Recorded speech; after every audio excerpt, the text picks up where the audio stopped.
wanted to talk about turning off the UK, which is what the woke leftards would say that I do on a daily basis just with my face.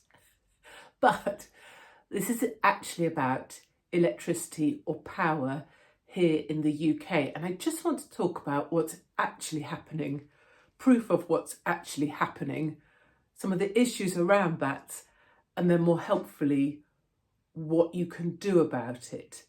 And this all comes from signing lots and lots of books and understanding how people feel that everything is beyond their control, that the world is utterly going mad, and in particular the UK.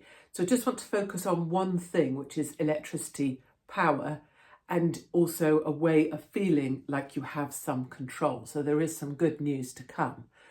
But as the headline, turning off the UK, that is precisely what Ed Miliband and the government are doing to this country. Turning off the power, deindustrialising the UK, going back in time to a time before we had energy in order to facilitate our needs or grow or build or live more effectively or live more full lives. We are going the other way. Not only are we deindustrialising, going the other way, but rationing is coming into play. Not in a typical way that might grab the headlines if someone was to say energy is to be rationed, right? If you were all going to be issued with an energy rationing book, you would take that seriously. It would arrive and it would have bits that you rip out so that for this little voucher here, it would be a digital thing now, wouldn't it? But you get 10 credits worth. We're going that way. But it is being rationed now by price. And that obviously is something that is glaringly obvious, but it's not obvious because there's no rationing book. There's no one telling you it's being rationed.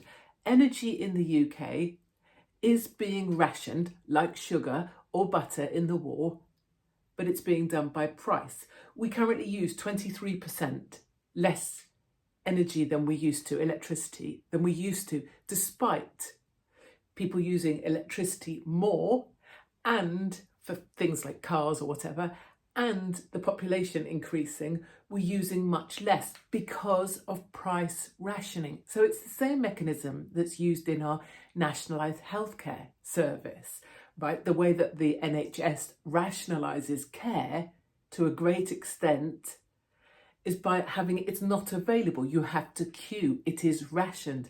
Well, energy is being rationed, electricity in particular is being rationed, you're just not aware of it. Just in terms of some points of data, or data points, if you will, we are now the most expensive country for electricity out of 25 other countries. Like if you scan across the sort of countries we would compare ourselves with, we are the most expensive. We are more or less 50% more expensive than the median internationally for commercial electricity, so business industry, and we are 80% above the median for private, so for homeowners, people like you or me.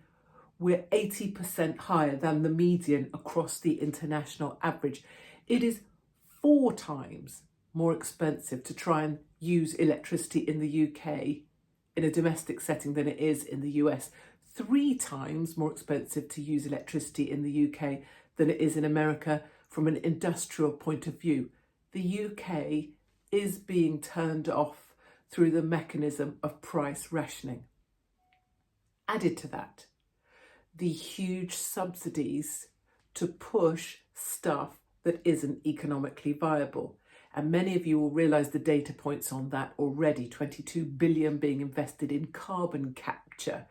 The latest round of auctions for offshore wind.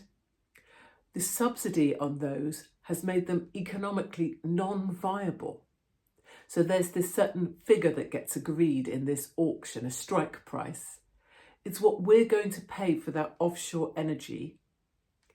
And we pay it. So if the price in the marketplace goes below it, we still pay that high strike price.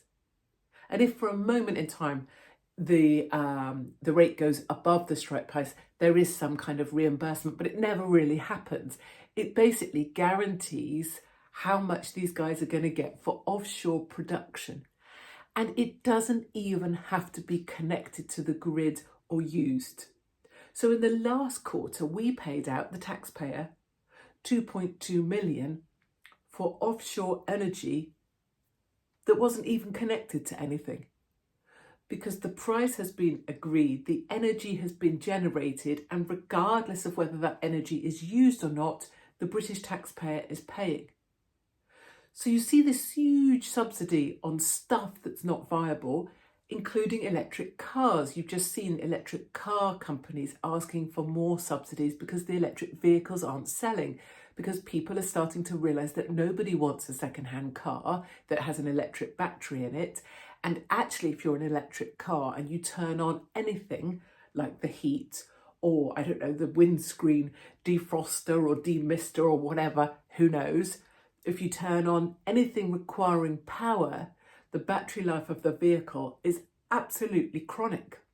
So they want more subsidies in order to push electric vehicles because they're not selling at the rate they should, because some customers are waking up to the fact that this is simply an idea that should never have got off the ground because it doesn't work, particularly not in cold countries like this.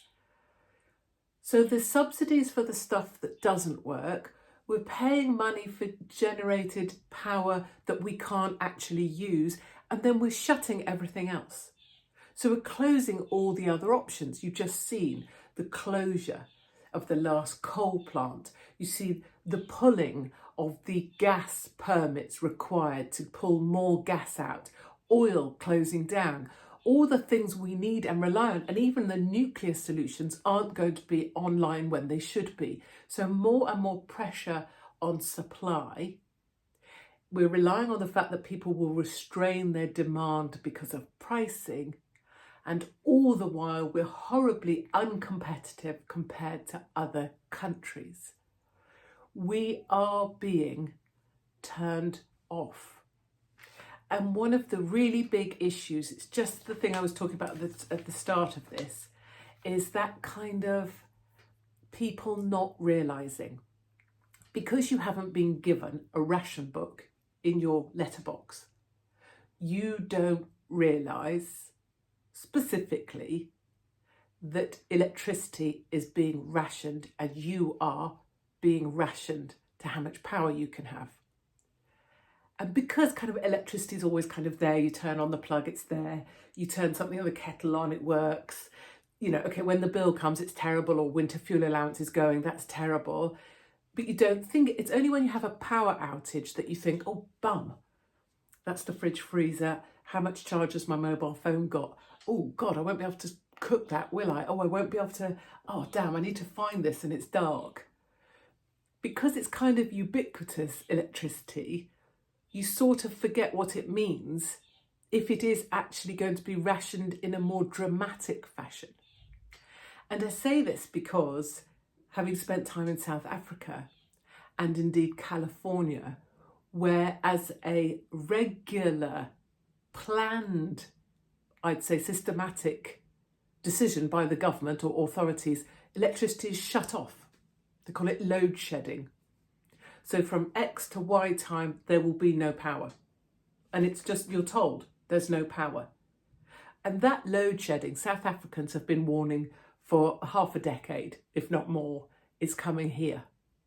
Power eventually will just be shut off for periods of time, moments of time, for peak demand times, areas of the country that are deemed less important, not vital. If you're not a key worker in a key area, you'll be shut off. So when rationing becomes that kind of rationing, then people start to realise and wake up. And I say all of this just because A, it's not part of the national conversation. B, we're seeing people say, oh, isn't the price of electricity awful? Or aren't Ed Miliband's ideas awful? And how are we going to connect all of this offshore wind to the grid? The grid can't handle it if we did connect it. And to connect offshore to the grid involves power lines thundering through areas of natural beauty and people's backyards and homes. It's the ugliest thing you could ever see. None of it makes any sense. But at the same time, the UK is being shut down. And out of a genuine refusal to be part of the group of individuals who spend their lives saying things that make you anxious, but not providing any solution or uplift, fear always sells. The purpose of this conversation is to encourage thinking about the shutdown now, thinking about load shedding. So if you're told, oh, tomorrow there'll be no power from 8 a.m. till 8 p.m, thinking about what it would mean, poof, when you get that power outage, when there's lightning or whatever, what things do you think? Oh, damn, what about this? What about that? Oh, I haven't charged my phone. Oh, I wonder about, how will I, that stuff. That is the stuff you can absolutely do something about now. And it's a brilliant time to do something about it, because when the problem becomes much, much more obvious, when you have things like scheduled load shedding, i.e. turn off of power, that's when there'll be competition for all the things that you could just get sorted out now. And a lot of them are super basic. So instead of being really, really anxious and not feeling like you're in control, all the people I've been writing to for the last 3 weeks who feel like we live in crazy days and coming out to watch stand-up is one way of coping, but there are ways you can cope. So every time you feel like, oh my God, the UK is being turned off, you can sort out or square away one thing. So one of the first things you'd probably want is some, let's say it was at night, you want some light. So go out, get a shelf of your whatever cupboard, or in the garage if you've got one, or go and get a little shed, make yourself a little shed, get candles, put them there. Get matches, put them in a place that they stay dry, put them there, boom. Another time, one of the first things that's going to go, or that you're going to be concerned about, communications, your phone. You won't have your phone because it won't have a charge. So do you now have a long life phone charger, one of those battery packs? Do you have one? And is it charged? Because if not, why not? Do you have a flashlight that's plugged in currently? I do, but do you? Because that would be something you could sort out straight away. One of the next things you might want to do without power is get some warm drink, have a drink. Do you have a little camping stove? Do you have, a lot of you will be out there going, yes, got that. Yes, you're way behind here, Katie. But a lot of people who haven't thought like this before, because you might start to think, I look like a mad prepper. I'm not really bothered about looking like a mad prepper at this point. I'm going to be a very happy mad prepper when my house is still working and everyone else's has been shut off because of load shedding, which is actually a plan to turn off the UK. There's so much information out there about how you, little by little, not big budget stuff, the small stuff you can do to prepare so that the minute the power goes out, even if it's just because of a lightning strike next time, you're like, oh, this is great. I've got my candles. I've got my gas stove in the cupboard under the stairs. I have got my... Is that a good place to store it? Someone will know better than me. My advice is not necessarily the sort of advice you definitely need from a rugged outdoors perspective, although it won't be bad. Have I got what I need to power my phone? Oh yes, I've got this, charging pack that I always keep charged. It's all of that stuff that will allow you to feel like you're more in control as this system of rationing, the squeezing of the United Kingdom gets worse. And every time you see them turn off a coal power station, the last one, the last bit of gas, nuclear not coming online fast enough, not allowed to do this anymore or that, the pushing towards electricity, which will then be the very thing that is further restricted. So if you're sat there smugly with your Tesla, my question to you would be, and what is it you are going to drive when the government does turn the power off? What are you going to charge that's going to allow you to get to where you need to go?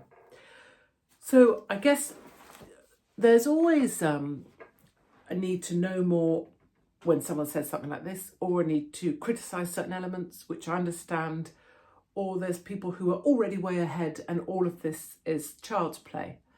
So I understand all of that. But perhaps you can also understand there's lots of people who haven't considered this stuff yet. And it is helpful to be aware of it, to have metric or data points that you can go to see this in real terms, us versus the rest of the world. And also to have some everyday kind of things you can be doing in order to channel a sense of fear or a sense of not having any control. You can channel that into going out, buying a few candles, getting yourself a battery pack, buy individual batteries, and start to prepare. Because one thing is for certain that is not being said: the UK is being turned off.